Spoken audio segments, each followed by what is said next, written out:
দর্শক বন্ধুরা নমস্কার। আপনারা দেখছেন মৃণালিনী এনএন। আমি রয়েছি রাজীব আপনাদের সাথে। আপনারা দেখতে পেয়েছেন আজকে যে বিষয়টি নিয়ে আমি আলোচনা করতে যাচ্ছি সেই বিষয়টি হচ্ছে তেলিয়ামুড়াতে যিনি বিধায়িকা রয়েছেন মাননীয়া কল্যাণী রায়, ওনার উদ্দেশ্যে একটা খোলা চিঠি এবং এই চিঠির বক্তব্য যা যা এখানে আমার হাতে রয়েছে সেই বক্তব্য আমি পেয়েছি তেলিয়ামুড়াতে যারা যারা বসবাস করছেন ওই কনস্টিটিউন্সিতে। ওনারা আমাকে আমার হোয়াটসঅ্যাপ নাম্বারে ওনারা আমার সঙ্গে যোগাযোগ করেছেন এবং বর্তমানে যিনি বিধায়িকা রয়েছেন ওনার দৃষ্টিতে নিয়ে যাওয়ার জন্য ওনারা আমাকে অনুরোধ করেছেন। তাই এই খোলা চিঠি মাননীয়া বিধায়িকার উদ্দেশ্যে এটা নিয়ে আজকে আলোচনা করব। কারণ দর্শক বন্ধুরা আপনারা জানেন বিগত 16-17 বছর ধরে আমি তেলিয়ামুড়া নিয়ে অনেক প্রতিবেদন আপনাদের সামনে তুলে ধরেছি। বিভিন্ন প্রত্যন্তে গেছি, গিরিবাসীদের কথা শুনেছি, ওনাদের অভাব অভিযোগ আমরা ক্যামেরা বন্দি করে এনে আপনাদের কাছে প্রতিবেদন আকারে তুলে ধরেছি। তাই তেলিয়ামুড়ার সঙ্গে আমার একটা নিবিড় সম্পর্ক রয়েছে।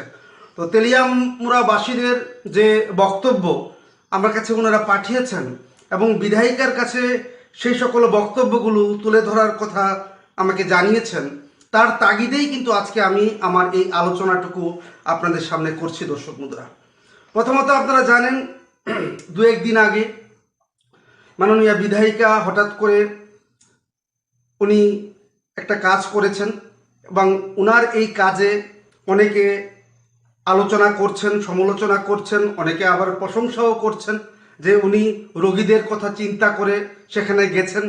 এসডিএমের সঙ্গে যে ধরনের কথোপকথন হয়েছে সেটাও আপনারা দেখেছেন। অনেকে সেটাকে বিরোধ করছে, অনেকে সেটাকে ভালো বলে জানান দিচ্ছে, কিন্তু সমালোচকরা কিন্তু সমালোচনা করছেন। পাশাপাশি বিরোধী দলের যারা রয়েছেন ওনারাও কিন্তু ওনার যে এই ধরনের যে ব্যবহার যেটা উনি করেছেন, ওনাদের বক্তব্য হচ্ছে এটা একটা অশোভন আচরণ বিধায়িকা এই ধরনের কাজের মাধ্যমে উনি প্রকাশ করেছেন। পাশাপাশি সব বিধায়িকার বা মন্ত্রীদের একটা এখতিয়ার থাকে, একটা বাউন্ডারি লাইন থাকে, তা কখনই ক্রস করা মোটেই উচিত নয়। ওনারা সেটা অভিব্যক্তি করেছেন। পাশাপাশি অনেকে বলেছেন যে মাননীয়া যে ধরনের ভূমিকা সেদিন নিয়েছেন সেটা উনি আলোকে আসার জন্য এই ধরনের কাজ করেছেন। উনি সেটাকে পদ্ধতির মাধ্যমে সেটাকে সেটেল করতে পারতেন, কিন্তু সেটা উনি না করে ক্যামেরার মাধ্যমে এসে মানুষদেরকে সেটাকে জানান দেওয়ার জন্য এবং সামাজিক মাধ্যমে ওনাকে নিয়ে আলোচনা করার জন্যই উনি এই ধরনের একটা ভাইরাল ভিডিও তৈরি করে ওনার পেজে বা প্রোফাইলে উনি পোস্ট করেছেন। বিভিন্ন জনের বিভিন্ন মতামত রয়েছে ওনার এই যে কাজ উনি সেদিন হাসপাতালে গিয়ে করেছেন। অনেকে প্রশংসা করছেন, অনেকের তীব্র বিরোধিতা করছেন, কিন্তু আমি একজন সাংবাদিক হিসাবে এটাকে আমি নিন্দাও করতে পারছি না, এটাকে আমি প্রশংসাও করতে পারছি না। কিন্তু কিছু প্রশ্ন আমি ওনার কাছে রাখছি। তেলিয়ামুড়া যারা জনসাধারণরা যারা রয়েছেন, যারা মৃণালিনীকে ভালোবাসেন, আপনাদের বক্তব্যগুলো আমি মাননীয়ের কাছে নিয়ে যাওয়ার চেষ্টা করছি। একজন লিখেছেন, আমি নাম বলবো না কারণ আমরা সংবাদ মাধ্যম, আমরা নাম বলতে পারি না। আমাদের সোর্স যারা রয়েছেন ওনারা খুবই আমাদের কাছে গুরুত্বপূর্ণ, তাই ওনাদের নাম আমরা মেনশন করতে পারি না। একজন দাদা লিখছেন যে বিধায়িকা সেদিন গেছেন হাসপাতালে রোগীদের কথা চিন্তা করে, ডাক্তাররা ঠিকমতো পরিষেবা দিচ্ছেন না, সেই কারণে উনি গেছেন যাতে পরিষেবা ভালো হয়। কিন্তু মাননীয়াকে একবার বলবেন যে তেলিয়ামুড়াতে প্রত্যেক দিন একটা জলের সমস্যা লেগেই রয়েছে। সঠিকভাবে পুর পরিষদের যে জল সেটা কিন্তু তেলিয়ামুড়াবাসী সঠিকভাবে পাচ্ছে না, এবং জল যেটাও পাচ্ছে সেটাও কিন্তু সেই ধরনের কোয়ালিটি মেনটেন করে ওনারা জল পাচ্ছেন না বলে একজন দাদা আমাকে লিখেছেন। ওনার বক্তব্য হচ্ছে উনি কেন এই সকল বিষয়গুলোকে দেখছেন না, উনি যাতে জলের সমস্যা নিরসনে ব্যবস্থা গ্রহণ করেন তার জন্য উনি অনুরোধ করেছেন মৃণালিনী এনএনের মাধ্যমে। আরেকজন লিখেছেন, দাদা তেলিয়ামুড়াতে রাস্তাঘাট অনেক জায়গায় রাস্তাঘাট ভালো আছে, কিন্তু কিছু কিছু দেখা যাচ্ছে যে কাজ হয়েছে কিন্তু কাজটা হয়েছে অর্ধসমাপ্ত অবস্থায় এখন বর্তমানে পড়ে রয়েছে। কোথাও ধরুন 200 মিটার কাজ করার কথা, সেখানে 25 মিটার বা 50 মিটারের কাজ অনেক দিন যাবৎ সেটা পড়ে রয়েছে এবং জল কাদায় রাস্তা একদম, মানে আপনারা তো বুঝতেই পারছেন, যারা সেখানটায় থাকেন তারা সেটা অভিযোগ করছেন যে সম্পূর্ণভাবে ঠিকাদারেরা কাজ করছে না। অর্ধেকটা কাজ বা অর্ধেকেরও বেশি কাজ করে নিয়েছে, কিন্তু বাকি অবশিষ্ট অংশ সঠিকভাবে কাজ করছে না, যার জন্য তেলিয়ামুড়াবাসীদের খুবই কষ্টের সম্মুখীন হতে হয়।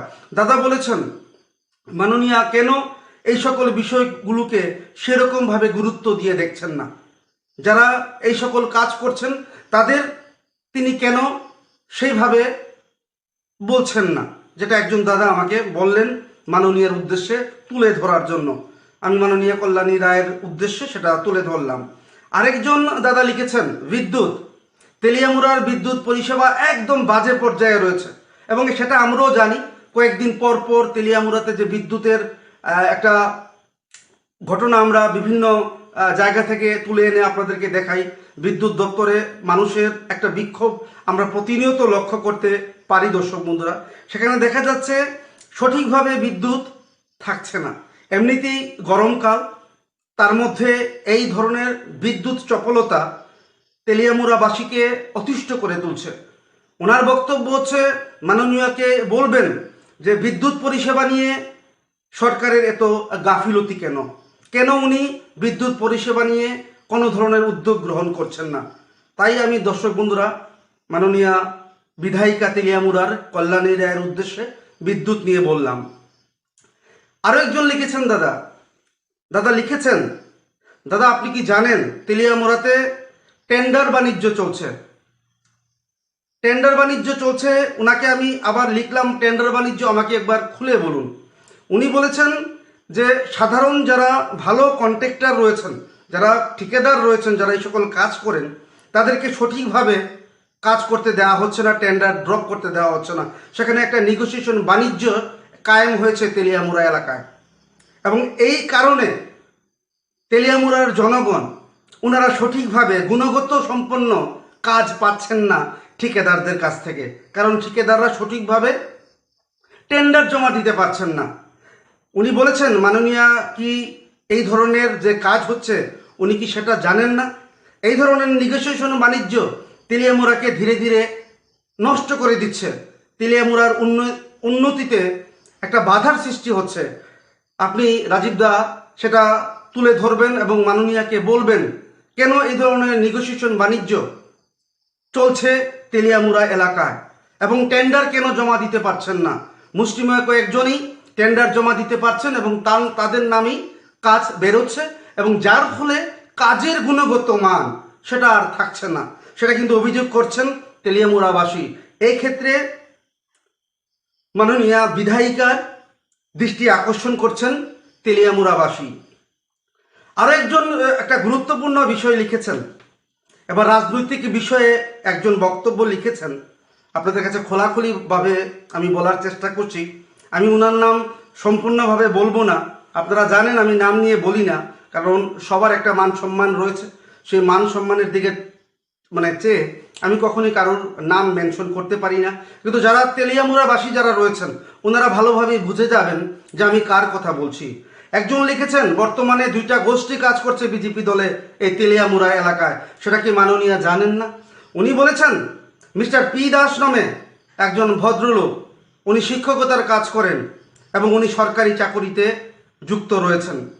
একটা সময় 70 থেকে 80% যুবক তথা 700 থেকে 900 প্রায় যুবক এই পি দাসের সঙ্গে থাকতেন এবং বিজেপির হয়ে ওনারা কাজ করতেন, কিন্তু বর্তমানে কি এক অজানা কারণে এই পি দাসকে বসিয়ে রাখা হয়েছে এবং বাকি যে 10 to 20% যারা কর্মীরা যারা রয়েছেন, যুবক কর্মীরা বিজেপির, ওনারাই আজকে নাকি কনস্ট্রাকশনের মাধ্যমে, নেগোসিয়েশনের মাধ্যমে, সোশ্যাল ওয়ার্ক তথা সামাজিক কাজের নাম করে এই সকল তোল্লা আদায় করছে তেলিয়ামুড়া এলাকা থেকে। পাশাপাশি উনি বলেছেন, এটা আরেকজন বলেছেন, উনি বলেছেন এই পি দাস, উনি নাম বলেছেন, আমি নাম মেনশন করবো না দর্শক বন্ধুরা, আমি বলছি আপনাদেরকে, এই পি দাস একটা সময় উনি দাবিয়ে বেরিয়েছেন এই তেলিয়ামুড়াতে, কিন্তু উনি আজকে সেই ধরনের তেলিয়ামুড়া সংগঠনের সামনের দিকে আসতে পারছে না, ওনাকে বসিয়ে রাখা হয়েছে। আরেকজন বলেছেন যে, দর্শক বন্ধুরা আমি আপনাদেরকে জানিয়ে দিচ্ছি, আরেকজন বলেছেন এই পি দাস এখন রাজ্যের যারা সংগঠক রয়েছে ওনাদের সঙ্গে একটা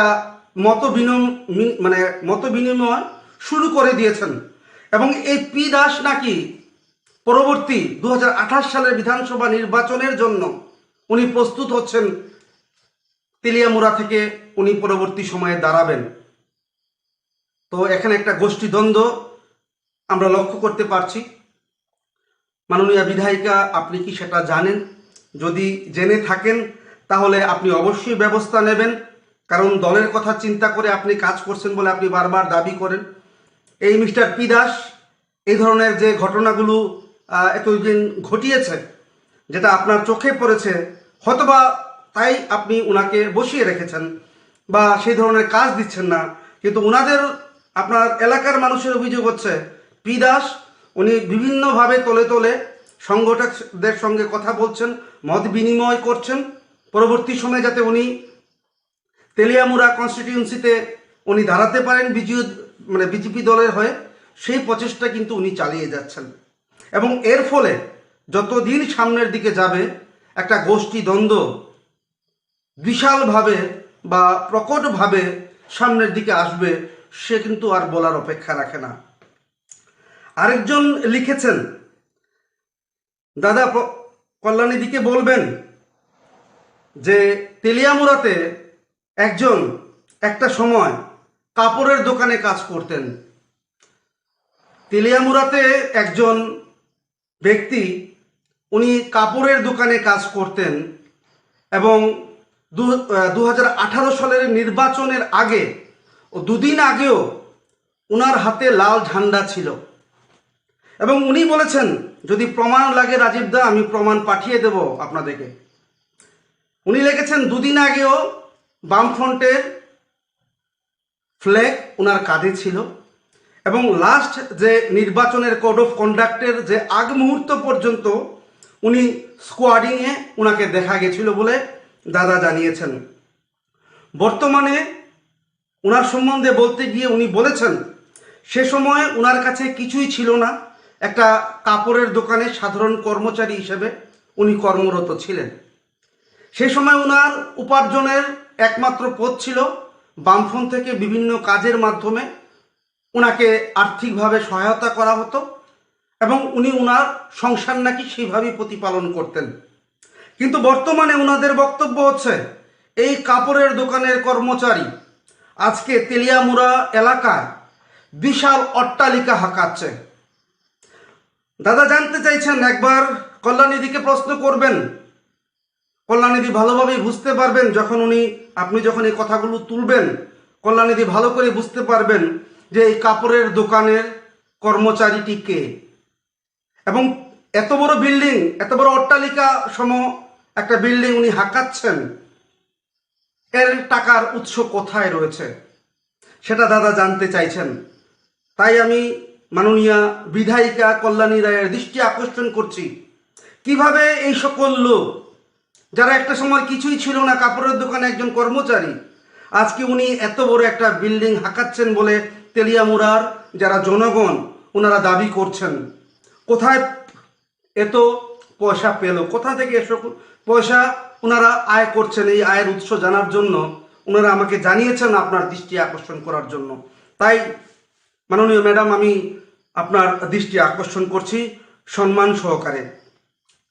এবং বর্তমানে তেলিয়ামুড়ায় নাকি রাজনৈতিকভাবে একটা দ্বিধা বিভক্ত পরিস্থিতির সৃষ্টি হয়েছে, এবং বিগত সময়ে এই যে গোষ্ঠীদ্বন্দ্ব তার একটা আভাস কিন্তু পাওয়া গেছিল, কিন্তু বর্তমান সময়ে সেই গোষ্ঠীদ্বন্দ্ব কিন্তু প্রকটভাবে মাথাচাড়া দিয়ে উঠছে, এবং আগামী দিনে তার প্রভাব আরও প্রকটভাবে দেখা দিতে পারে বলে অনেকে মনে করছেন।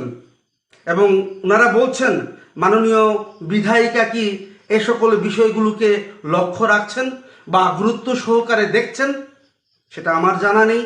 মাননীয়া, যদি আপনি পারেন আমার এই আলোচনা, যেহেতু আমি আপনার কনস্টিটিউন্সির মানুষের বক্তব্যগুলোকে সামনে রেখে আলোচনা করছি, আমি আশা করছি আপনি অবশ্যই এই সকল বিষয়ের উত্তর যত দ্রুত সম্ভব আপনি দেবেন, এবং মানুষের মধ্যে যে একটা কৌতূহল সৃষ্টি হয়েছে এই মুহূর্তে, সেগুলোকে প্রশমিত করতে আপনি ব্যবস্থা গ্রহণ করবেন।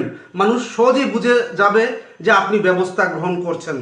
আরও একজন সাংবাদিক আমাকে লিখেছেন, উনি একটা কথা লিখেছেন, আমার থেকে অনেক বড় উনি লিখেছেন, রাজীব দা, আমরা তো সংবাদ সঠিকভাবে আপনাদের কাছে প্রেরণ করতে পারি না, আগরতলা প্রেরণ করতে পারি না। আমি দাদাকে জিজ্ঞেস করলাম, কি ব্যাপার, কেন পারেন না, কি অবস্থা, আপনারা তো সংবাদ আগে পাঠাতেন, এখন কেন পাঠান না?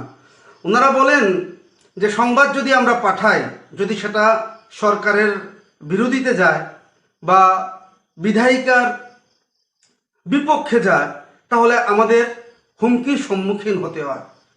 এটা কিন্তু মাননীয়া কল্যাণী রায়, আপনার বিরুদ্ধে একটা অভিযোগ আপনার এলাকার মানুষের। আপনি সাংবাদিকদের স্বতঃস্ফূর্তভাবে কাজ করতে দিচ্ছেন না, এবং সাংবাদিকদেরকে আপনি কাজে বা ওনাদের যে পেশাগত দায়িত্ব রয়েছে সেটাকে আপনি বাধা দিচ্ছেন বলে একজন সাংবাদিক জিজ্ঞেস করে বলেছেন, এবং আপনার দৃষ্টি আকর্ষণ করে বলেছেন আমাদেরকে যাতে কাজ করার স্বতঃস্ফূর্ত প্ল্যাটফর্ম মাননীয় বিধায়িকা করে দেন, তার জন্য অনুরোধ করেছেন আমাদের মৃণালিনী এনএনএ ওনার বক্তব্যের মাধ্যমে। আরও একটা বিষয় আমি জানিয়ে রাখছি দর্শক বন্ধুরা, বিভিন্ন সাব ডিভিশন থেকে আমাদের কাছে নিউজ আসে। যেই সকল নিউজগুলো আমাদের কাছে আসে সেই সকল নিউজগুলোর স্ক্রিপ্ট কিন্তু ওনারা আমাদেরকে দিয়ে থাকেন, নিউজের সঙ্গে ফুটেজের সঙ্গে ওনারা কিন্তু স্ক্রিপ্ট দিয়ে থাকেন। মাঝে মধ্যে কিছু কিছু স্ক্রিপ্ট আমরা যেগুলো পাঠাচ্ছেন সম্মানিত সাংবাদিকরা সাব ডিভিশন থেকে, সেগুলো আমরা তুলে ধরে আপনাদের উদ্দেশ্যে তুলে ধরি। কিন্তু কিছু কিছু স্ক্রিপ্ট আছে সেগুলোকে আমরা ঠিক করি, আমরা সবটা খবর দেখি, সবটা খবর দেখে আমরা চিন্তা করে ভাবনা ভেবে আমরা কিন্তু নিজেরা স্ক্রিপ্ট তৈরি করি। সেখানে কিন্তু সাব ডিভিশনের যারা সাংবাদিকরা যারা রয়েছেন ওনাদের এটার মধ্যে কোনো ধরনের আর হস্তক্ষেপ থাকে না। তো যেটা আমরা বাস্তবে দেখি সেটাই আমরা করি। এর কিন্তু দোষ যারা সাব ডিভিশনের সাধারণ সাংবাদিকরা যারা রয়েছেন সম্মানিত, তাদের কিন্তু দোষারোপ করে যদি কেউ করে থাকে তাহলে সেটা কখনোই সমুচিত হবে না। কারণ সাংবাদিকরা ওনাদের পেশাগত দায়িত্ব ওনারা পালন করেন এবং সেটা এখনও করে যাচ্ছেন, এবং এটাই প্রকৃত বাস্তব সত্য। কিন্তু সাংবাদিকদের একাংশের অভিযোগ, তেলিয়ামুড়াতে সঠিকভাবে সাংবাদিকরা কাজ করতে পারছে না, তাদের কাজে বাধার সৃষ্টি করা হচ্ছে, মাঝে মধ্যে ওনারা হুমকিরও সম্মুখীন হচ্ছেন। তাই মাননীয় বিধায়িকা শ্রীমতী সম্মানিত কল্যাণী রায়ের কাছে অনুরোধ রইল, আপনি ওনাদের জন্য তথা সাংবাদিকদের জন্য স্বতঃস্ফূর্ত প্ল্যাটফর্ম আপনি তৈরি করে দেবেন, যেটা আশা করছেন ওনারা আপনার কাছ থেকে। আরও একটা বিষয় দেখুন, দাদা লিখেছেন যে তেলিয়ামুড়াতে এত বড় একটা ঘটনা ঘটল, মাননীয় সেখানে কোনো ধরনের কিছু দেখলেন না, কোনো ধরনের বক্তব্য বা কোনো ধরনের প্রতিক্রিয়া উনি দিলেন না, উনি সেদিন হাসপাতালে গেলেন। তা আমি আবার জিজ্ঞেস করলাম কি হলো, কি করলেন না? উনি বলেছেন সেদিন 4 জন পুলিশ কর্মীকে আটক করা হয়েছে এই গাঁজা প্রসঙ্গে বা নেশা সামগ্রী প্রসঙ্গে। মাননীয় আদালতে এখন ট্রায়াল চলছে। ওনার বক্তব্য হচ্ছে রাজনৈতিক কোনো ধরনের প্রভাব কি সেখানটায় খাটানো হচ্ছে, কারণ এতদিন হয়ে গেল এই গাঁজাগুলো কোথায় যাবে, কার কাছে বিক্রি হচ্ছে, কেন, এগুলো উত্তর এখনো তেলিয়ামুড়াবাসী তথা ত্রিপুরাবাসী জানতে পারছে না। আটক করা হয়েছে পুলিশদেরকে, যেহেতু এভিডেন্স ওনাদের বিরুদ্ধে রয়েছে তাই ওনাদেরকে গ্রেপ্তার করা হয়েছে। কিন্তু এই সকল অবৈধ সামগ্রীগুলো কোথায় যাচ্ছে, কার কাছে যাওয়ার কথা ছিল, এর পেছনে মাস্টার মাইন্ডকে, এর তথ্য কিন্তু এখনো পর্যন্ত রাজ্যের মানুষ জানতে পারছে না। মাননীয় মুখ্যমন্ত্রী প্রফেসর ডক্টর মানিক সাহা উনি ত্রিপুরা রাজ্যকে নেশামুক্ত ত্রিপুরা রাজ্য হিসেবে গড়ে তুলবেন বলে দাবি করছেন। আমাদের প্রাক্তন যিনি মুখ্যমন্ত্রী ছিলেন বিপ্লব কুমার দেব শ্রদ্ধেয়, উনি চেয়েছেন ত্রিপুরা রাজ্যকে নেশামুক্ত ত্রিপুরা রাজ্য হিসেবে গড়ে তুলবেন। উনি জানতে চাইছেন তেলিয়ামুড়া কি তাহলে ত্রিপুরা রাজ্যের মধ্যে পড়ে না? আজকের দিনে তেলিয়ামুড়াতে নেশার এমন একটা প্রাদুর্ভাব চলছে, মানুষ বা গার্জিয়ানরা আজকে অতিষ্ঠ হয়ে পড়ছে। সেখানে মাননীয়া কল্যাণী রায়ের ভূমিকা কি উনি জানতে চেয়েছেন। উনি বলেছেন যে হাসপাতালে গেছেন, ঠিক আছে, উনি উনার মতো করে করেছেন, কিন্তু এই সকল বিষয়গুলো কি উনি দেখছেন? যে 4 জন পুলিশ কর্মীকে গ্রেপ্তার করা হয়েছে বা আটক করা হয়েছে বর্তমানে আদালতে, মাননীয় আদালতে সেটা ট্রায়ালে রয়েছে, এই সকল সামগ্রীগুলো কোথায় যায়, কারা মাস্টার মাইন্ড, কার প্রশ্রয়ে মদতে চলছে তেলিয়ামুড়ার এই সকল কর্মকাণ্ড, নেশা বাণিজ্য, সে সকল বিষয়ে মাননীয়া কি অবগত আছেন? যদি অবগত উনি নাও থেকে থাকেন তাহলে উনি তো একটা বিবৃতি দিতে পারতেন। মানুষ কিন্তু চেয়েছিলেন যে মাননীয়া বিধায়িকা উনি কিছু একটা বক্তব্য রাখবেন। দাদা জানতে চাইছেন হাসপাতালে গেছেন, উনি একটা লিখেছেন হাসপাতালে গেছেন, সোশ্যাল মিডিয়াতে উনি ভাইরাল হওয়ার জন্য এই সকল কাজ করছেন, কিন্তু এই সকল নেশা সামগ্রী যে আজকে তেলিয়ামুড়াতে বিভিন্ন জায়গায় ছেয়ে গেছে, এই সকল বিষয়গুলো নিয়ে উনি কেন গুরুত্ব সহকারে সামনের দিকে এগিয়ে আসছেন না? আরও একটি বিষয় দর্শক বন্ধু, আরেকজন লিখেছেন, হয়তোবা উনি একজন বয়স্ক মানুষ তেলিয়ামুড়ার, উনি লিখেছেন রাজীব দা, তেলিয়ামুড়াতে অনেক খাস জমি রয়েছে, বিগত অনেক বছর ধরে সরকার থেকে অ্যালটমেন্ট দেওয়া হয় না, এগুলো এইভাবেই পড়ে রয়েছে। উনি বলছেন যদি অ্যালটমেন্ট দেওয়া হতো বা মাননীয় বিধায়িকা যদি একটু চেষ্টা করতেন তাহলে গরিব অংশের মানুষরা অ্যালটমেন্ট পেয়ে বেঁচে যেতেন।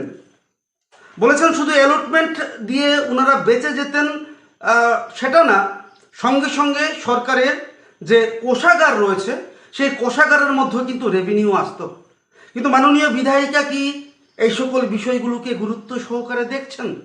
উনি সেটা জানতে চেয়েছেন মৃণালিনী এর মাধ্যমে রাজ্যের সম্মানিত বিধায়িকা কল্যাণী রায়ের কাছ থেকে। আরও একজন লিখেছেন পৌরসভার কাজের ক্ষেত্রে অভিযোগ,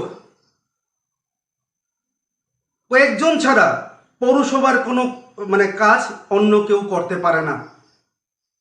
কয়েকটি গোষ্ঠী রয়েছে, ওনারাই পৌরসভার কাজগুলো ঘুরে ঘুরে করছেন, কিন্তু অন্য কেউ, যেটা আমি আগে বললাম, উনিও লিখেছেন যে পৌরসভার কাজ মুষ্টিমেয় কয়েকজন ছাড়া কেউ পায় না, যার কারণে সেখানকার যারা যুবকরা যারা রয়েছেন, যারা ঠিকাদারির কাজ করছেন, তারা সঠিকভাবে কাজ পাচ্ছেন না, কারণ যারা নির্দিষ্ট রয়েছেন তারাই কাজ পাচ্ছেন।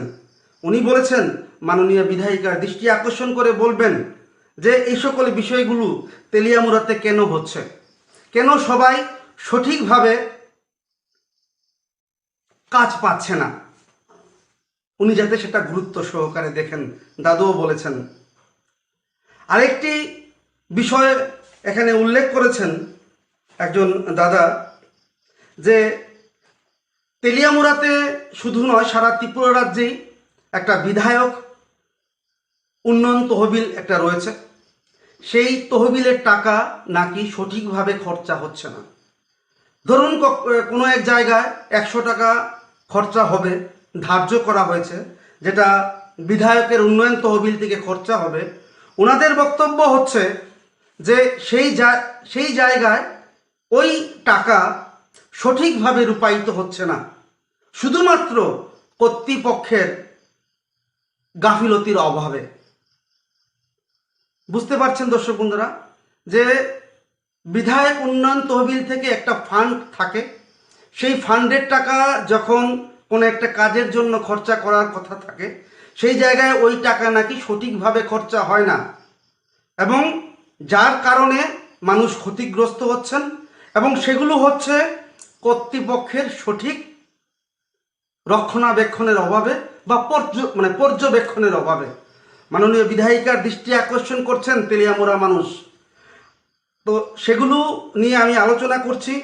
সবগুলো বিষয় তো আলোচনা করা আমার পক্ষে সম্ভব নয়, আরও অনেক কিছু লিখেছেন আমরা মৃণালিনী আপনাদের কাছে চিরকৃতজ্ঞ থাকবো যে মৃণালিনী আপনারা বিশ্বাস করেন, ভালোবাসেন, কিন্তু অনেক কিছু এমন বিষয় লিখেছেন যেগুলো প্রথম মানে এই আলোচনায় তেলিয়ামুড়া নিয়ে যে আমি প্রশাসন নিয়ে যে আলোচনা করছি বা সম্মানিত বিধায়িকাকে যে দৃষ্টি আকর্ষণ করার জন্য আলোচনা করছি, প্রথম পর্বে আমি সবটা না হয় আলোচনা করলাম না, কিছু কিছু রাখলাম, ভাইটাল কিছু পয়েন্ট রয়েছে সেগুলো রয়েছে আমার কাছে, সেগুলো না হয় দ্বিতীয় পর্বে আমি আলোচনা আপনাদের সঙ্গে করব। কয়েকটি মূল্যবান বিষয় নিয়ে আমি আলোচনা করে আপনাদের বক্তব্যগুলো মাননীয় বিধায়িকার দৃষ্টিতে নিয়ে যাচ্ছি। এখানে একজন লিখেছেন, মাননীয় সেদিন হাসপাতালে গেছেন, অনেক হম্বিতম্বি করেছেন।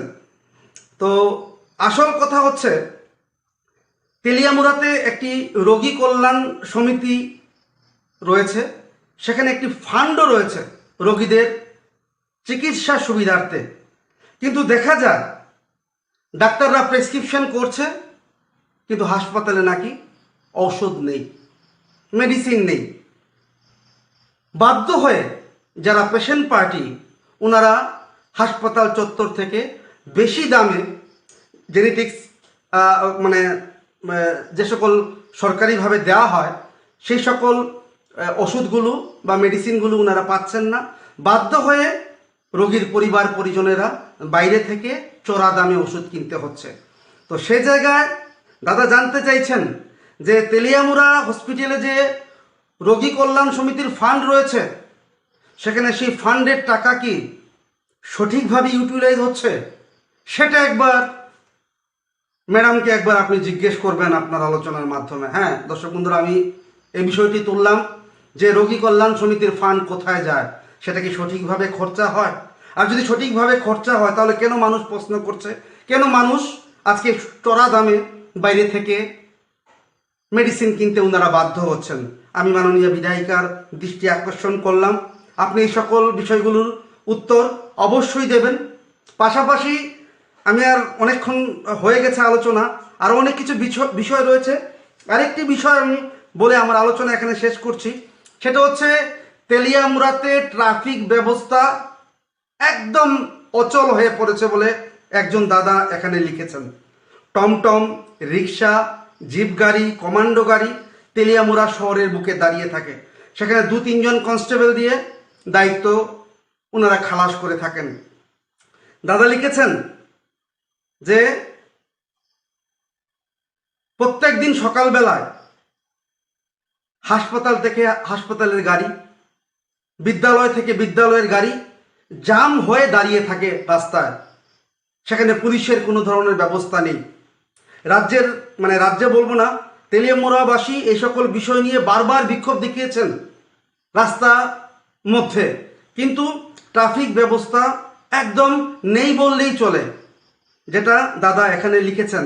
সেক্ষেত্রে মাননীয় বিধায়িকা, আপনি কি এতদিন ধরে যেটা আপনি দেখতে পাচ্ছেন এ সকল বিষয় নিয়ে আপনি কি কোনো ধরনের পদক্ষেপ নিয়েছেন, সেটা জানতে চাইছে রাজ্যের জনগণ বা বিশেষ করে তেলিয়ামুড়াবাসী। আরেকজন লিখেছেন, রাজীবদা ট্রাফিক ব্যবস্থা তেলিয়ামুড়া শহরে নেই বললেই চলে, কিন্তু ট্রাফিক বাবুরা ভালোই দিব্যি কামিয়ে যাচ্ছে। তো আমি লিখলাম যে কিভাবে কামিয়ে যাচ্ছে। ওনারা লিখেছেন যে চাকমাঘাট এলাকায় একটি বটগাছ নাকি আছে, আমি সেটা দেখিনি।